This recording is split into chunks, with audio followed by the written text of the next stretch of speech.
রবির বোনের প্রেমিক ওই পুলিশ ইন্সপেক্টর সোহেল। রবির সামান্য একজন এসআই, তাও চাকরি নাই। ওর যন্ত্রণাতে অস্থির হয়ে আছি, তার উপর আবার চাকরি দেওয়া হলো ওসি। এবার তো আমাকে শুদ্ধ লুজ মোশন করিয়েই ছাড়বে। পেট ঢিলা, কাপড় নষ্ট, বড়ই কষ্ট। রব্বানি স্যার। স্যার তো তোমার ছারখার হয়ে যাচ্ছে। তুমি আমার বুদ্ধিদাতা, পরামর্শদাতা।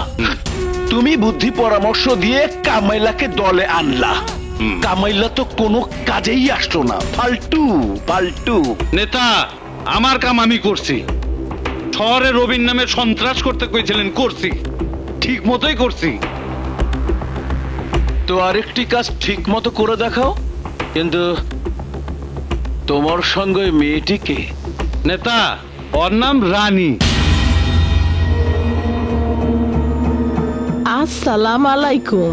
ওয়ালাইকুম আসসালাম। নাম শুনেছি, আগে দেখিনি। চেহারা সুরত দেখে তো মনে হয় বাপ কা বেটি শাহজাদি। জি না স্যার, আমি হারামজাদি। মানে? নিজের বাপেরে গালি দিতে নাই, তবুও কইতাছি। আমার বাপ আছিল কুত্তার চাইতে অধম এক হারামি। বাহ, তুমি তো খুব সোজাসুজি কথা বলো। নেতা, আমাগো লাইনের জন্য একেবারে 1 নম্বর, কোনো ভয় ডর নাই। কোনোদিনও আসিল না।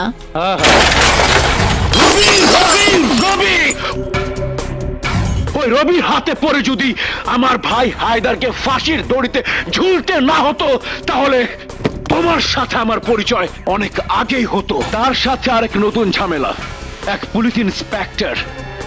দুটোকে শায়েস্তা করার একটি মাত্র পথ। জি। কামাইল্লা, রবির বোনকে আমার চাই। মহিলা কলেজের হোস্টেলে থাকে।